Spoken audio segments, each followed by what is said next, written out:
నమస్తే, welcome to Leo. మనతో ఉన్నారు సీనియర్ జర్నలిస్ట్ కనకదుర్గ వడ్లమాని గారు. మేడం నమస్తే. వైఎస్ జగన్మోహన్ రెడ్డి ఎందుకు ప్రెస్ మీట్ పెట్టాడో తెలియదు. అసలు సమయం సందర్భం లేకుండా ప్రెస్ మీట్లు పెట్టడం, అక్కడ ఏం మాట్లాడుతున్నారో అర్థం కాకుండా మాట్లాడడం, అసలుకి ఎక్కడా లేని లెక్కలు చెప్పడం అనేది సర్వసాధారణం అయిపోయింది.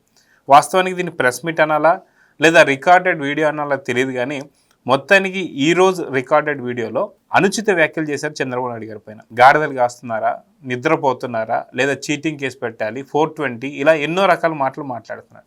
సో వాస్తవానికి ఎందుకు ఈ రికార్డెడ్ వీడియో వదిలాడు, దీని వెనుకున్న ఆంతర్యం ఏంది అంటే ఏం చెప్తారు?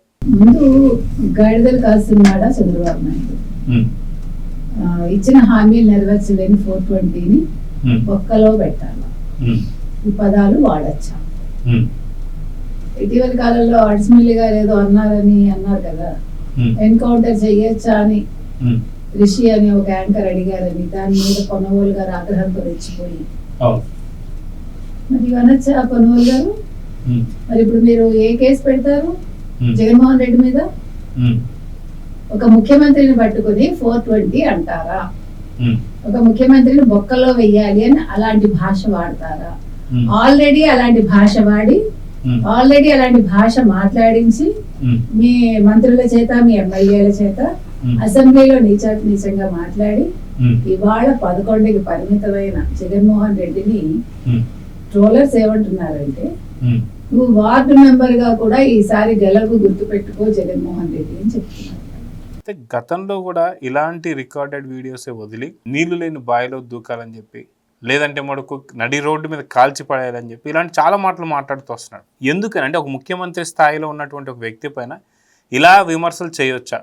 రాజ్యాంగబద్ధంగా, చట్టబద్ధంగా ఇలాంటి మాటలు మాట్లాడితే ఏదైతే గౌరవప్రదమైనటువంటి ముఖ్యమంత్రి స్థాయిలో ఉన్నటువంటి వ్యక్తిని నిజంగా ఎలాంటి శిక్షలు వేయొచ్చు, ఏం చేయొచ్చు అంటే ఏం చెప్తారు? వెయ్యాలండి, ఇవాళ అరెస్ట్ చేయాలి, ఇవాళ జగన్మోహన్ రెడ్డి మీద కేసు పెట్టాలి ప్రభుత్వం.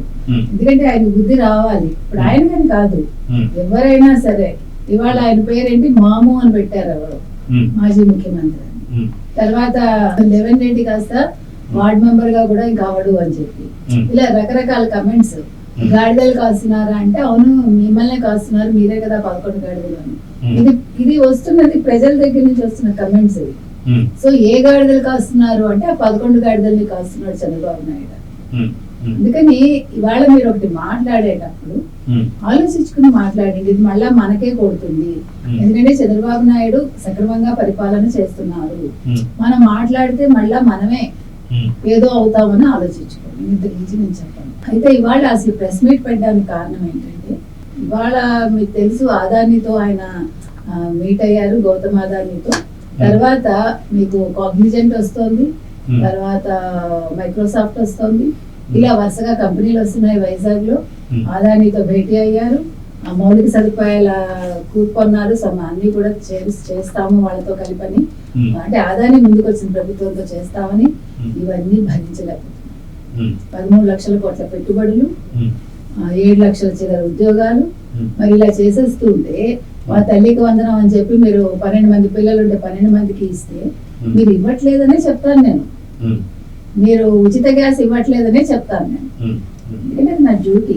ఇప్పుడు మీరు ఒకటి పాజిటివ్ గా చేస్తూ ఉంటే నెగిటివ్ చేయటమే జగన్మోహన్ రెడ్డి లక్ష్యం. అదే వాస్తవానికి మీరు అన్నట్టుగా ఏదైతే రికార్డెడ్ వీడియో వదిలిన తర్వాత కూడా దాన్ని ఎంతమంది చూసారో దాన్ని బట్టి మనం పరిగణిస్తాం. కానీ కరెక్ట్గా 1000 మంది కూడా చూడనటువంటి ఆ వీడియో మరికొద్దిసేపటి తర్వాత దాదాపు ఒక 200-250 మందే మాత్రం చూస్తున్నటువంటి ఆ వీడియో నిజంగా ప్రభావితం చూపిస్తుంది అంటారా? దీని నుంచి ప్రభావితం చూపిస్తుంది, జగన్మోహన్ రెడ్డి మీద చూపిస్తుంది ఖచ్చితంగా. మీరు బాగా చెప్పారు. ఎందుకంటే ఎప్పుడైతే గాడిదలు కాస్తున్నాడు అని అడిగాడో జగన్మోహన్ రెడ్డి, అంటే 2019-24 మధ్య మీరు ఏ గాడిదలు కాశారు, అందుకని మీరు గాడిదలు కాశారని చంద్రబాబు నాయుడు గాడిదలు కాయరు.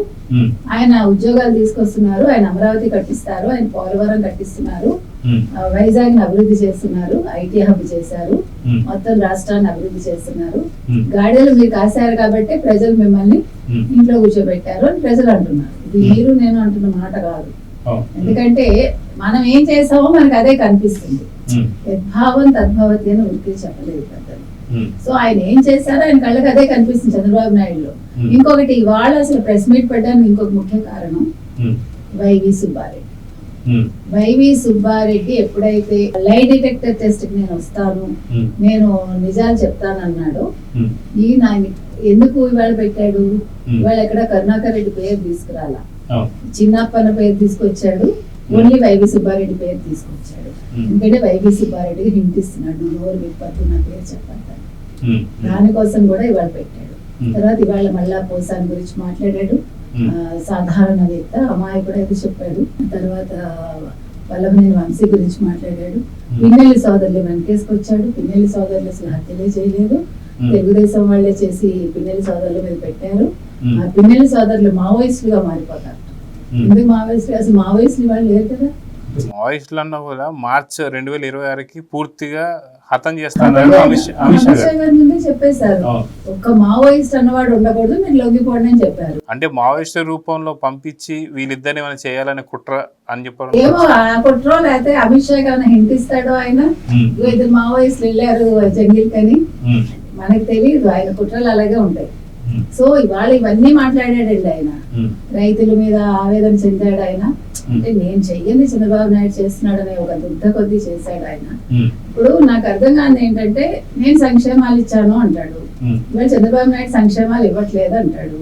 అందుకని 6 సూపర్ 6 ఏదైతే ఉందో అమలు చేయలేదు అంటాడు. అమలు చేయకపోతే ప్రజలు ఎందుకు ఊరుకుంటారు? ఇప్పుడు పెన్షన్ ఫస్ట్ కి ఇస్తున్నారా లేదా? జగన్మోహన్ రెడ్డి చెప్పు, ఎందుకు మాట్లాడతారు మీరు? ఎప్పుడో అప్పుడప్పుడు వచ్చి యలహంకలో కూర్చుని నేను ఎన్నిసార్లు చెప్పినా ఒకటేనండి, మీరు ఫస్ట్ సాక్షి ఛానల్ చూడడం మానేసి కొంచెం జ్యోతి, ఆంధ్రజ్యోతిని ఒకటి, తర్వాత ఏబిఎన్ ఒకటి, ఈనాడు, ఈ టీవీ5 చూస్తే అసలు ఏం అమలు అవుతున్నాయి, ఏం అమలు అవ్వలేదు, ఎంత అయింది, ఎంత అవ్వాలి, 18 నెలల్లో ఏం చేశారు, కొద్దిగా అవగాహన వచ్చి మీరు మాట్లాడారు అనుకోండి, మీరు అపోజిషన్ లీడర్ కాకపోయినా ప్రజలు ఫోన్లో ఇతను కొద్దిగా అపోజిషన్ లీడర్ గా గుర్తిద్దామని పొరపాటున అనుకుంటారు. మీరు అలాంటివి చేయకుండా ఎంతసేపు మీ పేపర్ మీ ఛానల్ చదువుకుని మీరు కళ్ళకు గంతలు కట్టుకుని యలహంకలో ఉంటూ అప్పుడప్పుడు వచ్చి మొహం చూపించి ఓ ప్రెస్ మీట్ పెట్టి ఎందుకు పెడతారో తెలియదు, సమయం సందర్భం ఉండదు, ఎవడో రాసిస్తాడు, మీరు ఏదో మాట్లాడతారు, మీకే తెలియదు, రాసిన వాడికి అర్థం కాదు, చెప్పేవాడికి అర్థం కాదు.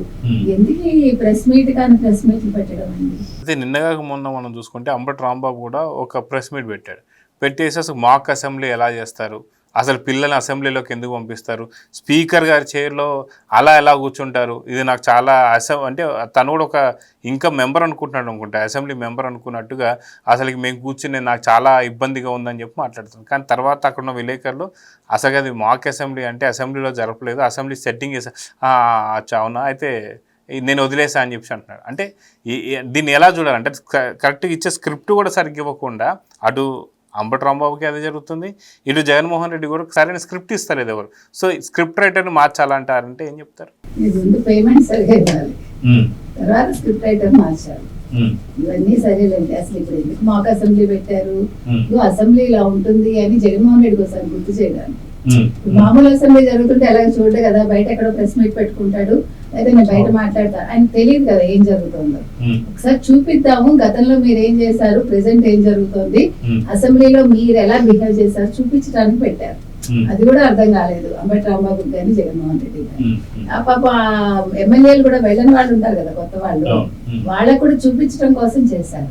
అంటే ఎలాగా ఇప్పుడు జగన్మోహన్ రెడ్డి 420 బొక్కలో వేయాలి ఇలా ఇంకేదో మాట్లాడుతున్నాడు కదా, మరి 11 మంది ఎమ్మెల్యేలు సిగ్గు లేకుండా జీతాలు తీసుకుంటూ ప్రభుత్వ జీతాలు, మరి అసెంబ్లీకి వెళ్ళని వాళ్ళని ఏం చేయాలి?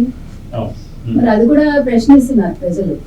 నిజంగా అడిగారు, నేను నాది కాకుండా ఈ మాటలు ఏవి కూడా వాళ్ళు అడుగుతున్నారు ప్రజలు, మరి నిన్ను ఎన్నుకున్నారు కదా, నువ్వు ఎందుకు వెళ్ళటం లేదు, జీతాలు ఎందుకు తీసుకున్నారు, ఏ మొహం పెట్టి తీసుకుంటున్నారు, నువ్వు వచ్చి చంద్రబాబు నాయుడు 420 బొక్కలు వేయాలంటే అసలు పదాలు ఏంటి, ముందు సంస్కారం నేర్చుకోని చెప్తున్నారు.